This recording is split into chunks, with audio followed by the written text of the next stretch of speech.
merci de nous retrouver sur le plateau de TVBA où nous avons le plaisir aujourd'hui de recevoir deux invités. À ma droite, Jo Mercier, elle est la présidente de l'association Solidarité Femmes Bassin. Bonjour. Bonjour. Et puis à ma gauche, Adeline Boiteux, qui est chargée d'accompagnement pour cette même association. Merci d'être venue sur le plateau. Merci à vous. Alors on va parler d'une journée importante qui se profile, celle du 8 mars, la journée de la femme, dans laquelle bien sûr vous vous inscrivez. Mais avant, est-ce que vous pouvez nous rappeler l'histoire de cette journée et en quoi elle consiste vraiment ? Oui, c'est avec plaisir que je vais le faire parce qu'on oublie toujours de rappeler comment elle a été créée. Elle a été créée grâce à un mouvement qui avait eu lieu en 1857 des ouvrières de New York et qui faisait 16 heures par jour et qui donc ne voulait plus accepter ça. Mais il y avait ça s'était mal passé et elles ont été rudement maltraitées par les policiers de l'époque.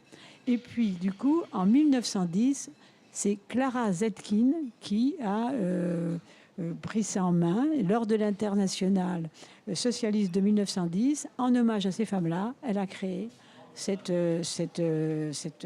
date du 8 mars 2019 qui maintenant est fêtée en tout cas commémorée dans beaucoup de pays parce que c'est international. C'est une journée internationale. C'est une journée internationale. Et c'est une journée qui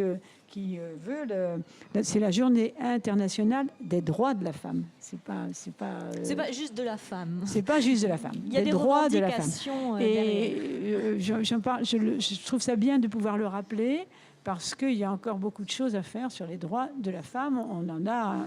Vous en avez, j'imagine, la preuve quotidiennement. Avec les réunions qu'il y a actuellement et le mouvement qu'il y a actuellement, porte ça. Voilà.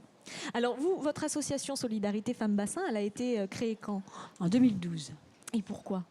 Comment est née cette association ? De quel constat ? Parce que j'imagine qu'il y avait des besoins. Oui, elle est née à l'initiative parce qu'on connaissait mon passé, où je m'étais beaucoup occupée déjà de violences conjugales et que j'avais eu déjà des responsabilités à ce niveau-là. Et quand je suis arrivée en retraite sur le Nord-Bassin, j'ai été sollicitée par le maire, qui était le mien à l'époque, et d'autres, les CCAS. Il y avait des situations assez graves, et on pensait pourtant que sur le Nord-Bassin, comme sur le bassin, c'est une vie tout à fait...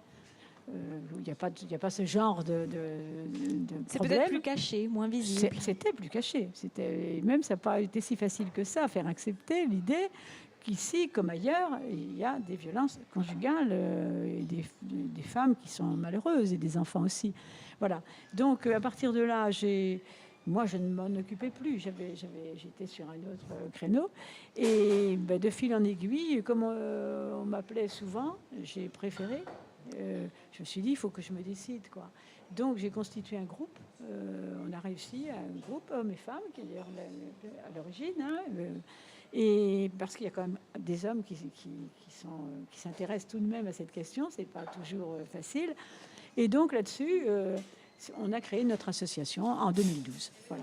Alors l'association depuis, bien sûr, a évolué, s'est structurée. Beaucoup. Et Adeline, vous l'avez rejoint en octobre dernier. Vous êtes chargée d'accompagnement pour l'association. Quelle est votre mission au sein de l'association ? Alors nous, au sein de l'association, donc on a une mission d'accueil, d'écoute, d'accompagnement et de soutien donc des femmes victimes de violences conjugales et de violences aussi intrafamiliales, ainsi que des enfants. C'est vrai que la mission de l'association est de venir en soutien de ces femmes et de ces familles, des enfants plus particulièrement, et de venir en soutien de cette question de la violence au sein de leur situation familiale. Et d'essayer de les amener à se reconstruire aussi. Donc, et c'est vrai qu'au sein de l'association, par rapport à l'année passée, donc les chiffres de 2018 montrent une augmentation des accompagnements que nous avons au sein de l'association. Nous sommes sur l'année 2018 à 180 femmes accompagnées et 250 enfants aussi. Donc, et vous me disiez, c'est une augmentation de près de 40%, c'est édifiant. Sur les 2 années qui arrivent, on est sur une augmentation à peu près de 40%. Alors cette augmentation, elle a des facteurs qui sont assez multiples.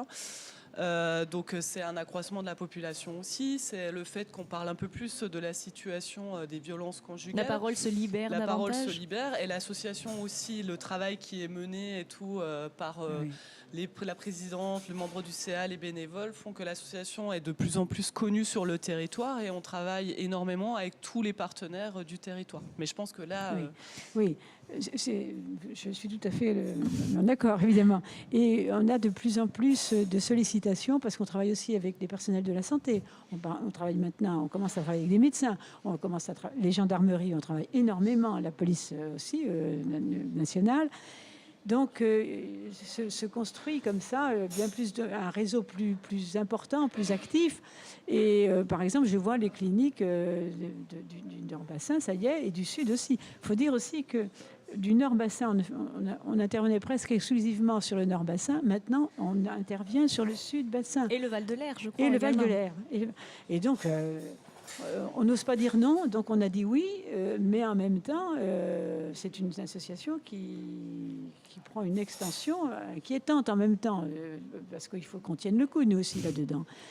Alors ça, je pense aussi que les mairies ont bien compris aussi. Hein, on a un grand support maintenant, et moi je m'en félicite parce que on en a besoin.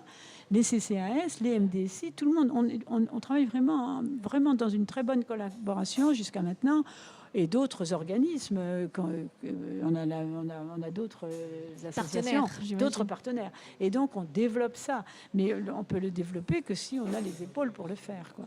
Et alors, en termes d'outils, qu'est-ce que vous pouvez vraiment, concrètement, qu'est-ce que vous pouvez proposer à ces femmes qui viennent vous voir? Est-ce que c'est de l'hébergement d'urgence? Est-ce que vous entamez avec elles des procédures? Alors nous, on les accompagne vraiment sur la question déjà de la violence, donc tout ce qui est l'emprise.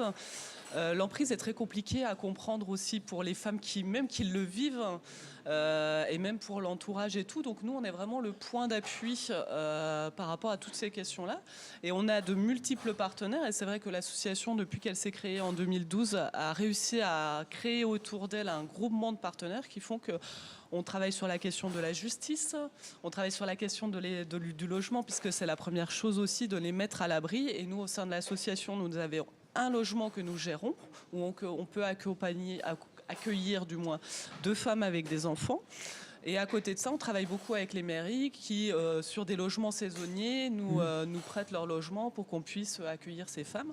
On les accompagne sur la question de l'emploi, toujours en lien avec les partenaires, hein, chacun ses compétences et tout, mais nous, on est vraiment le lien là-dedans, où on va essayer de les aider à se reconstruire dans leur vie. Et faire que ces femmes aussi puissent devenir plus indépendantes. Et la question, elle est là aussi. Et cette journée internationale des droits de la femme marque ça, qu'à un moment donné, nous aussi, femmes, nous devons prendre notre vie en main. Et on essaye de les accompagner sur ce chemin-là, je pense. Alors bien sûr, à travers votre discours, on sent bien qu'il doit y avoir une prise de conscience individuelle quand on est dans ces situations. L'entourage joue bien sûr, j'imagine, un rôle aussi très important, d'où l'importance de sensibiliser. C'est ce que je crois que vous allez faire, notamment sur cette journée du 8 mars, à l'occasion d'une soirée que vous organisez au centre d'animation de Lenton. C'est à 19h30 le 8 mars. Quel va être le programme de cette soirée? Alors, nous aurons un spectacle musical avec l'artiste, je l'appelle comme ça, Marie Clerquin, qui a créé ce concert vraiment pour sensibiliser nos voisins, nos amis, les familles sur la question des violences conjugales et sur la question de la femme, sur la place de la femme. Voilà, donc ça va être important quand même. Hein, bon. Et moi, je la remercie beaucoup, Marie Clerquin, parce qu'elle le fait pour nous gratuitement. C'est nous qui allons bénéficier de cette soirée. Bon, au-delà d'en bénéficier parce qu'on va s'adresser à tout le monde, et c'est toujours une prise de conscience, on va en bénéficier aussi parce que ça va nous aider un peu dans notre démarche financière, parce qu'il n'est pas toujours facile. Non. Et on l'a bien compris, les besoins sont croissants. Les besoins sont croissants. Ça augmente sans arrêt. Voilà. Mais écoutez, merci à vous deux en tout cas d'être venus sur le plateau. Merci à vous de nous accueillir. Donc rendez-vous pour cette soirée du 8 mars, une occasion également de soutenir l'association Solidarité Femmes Bassin. Merci. Merci. Venez nombreux surtout. Oui.